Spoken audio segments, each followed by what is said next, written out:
কেয়া পায়েলকে police আটক করলো। ঘটনার পেছনে রহস্য কি, সবটাই জানাবো আজকের ভিডিওর মাধ্যমে। তার আগে আপনি যদি আমাদের চ্যানেলে নতুন হয়ে থাকেন, আমাদের চ্যানেলটি সাবস্ক্রাইব করে আমাদের সঙ্গে থাকুন। ধন্যবাদ। জনপ্রিয় অভিনেত্রী কেয়া পায়েলকে হঠাৎ করে পুলিশ আটক করেছে বলে খবর ছড়িয়েছে। গভীর রাতে ঢাকার একটি অভিজাত এলাকায় তাকে পুলিশের গাড়িতে উঠিয়ে নিয়ে যেতে দেখা গেছে। কিন্তু কী কারণে এই ঘটনা ঘটল তা এখনও স্পষ্ট নয়। একটি সূত্রে জানিয়েছে, কেয়া পায়েলকে একটি প্রাইভেট ইভেন্ট থেকে ফিরছিলেন, তখন পুলিশ তাকে আটক করে। তবে ঘটনাস্থলে কি হয়েছিল তা এখনও স্পষ্ট নয়।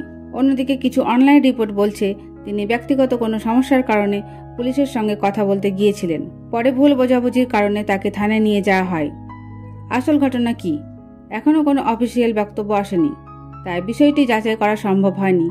তবে সোশ্যাল মিডিয়ায় এই ঘটনা নিয়ে নানান গুঞ্জন ছড়িয়েছে। কেউ বলছেন তিনি কোনো আইনি সমস্যায় পড়েছেন, আবার কেউ মনে করছেন এটি তার নতুন সিনেমার প্রচারের অংশ। পুরো ঘটনা নিশ্চিত হতে অপেক্ষা করতে হবে অফিসিয়াল ঘোষণার পর্যন্ত। নতুন আপডেট পেতে সঙ্গে থাকুন। ধন্যবাদ।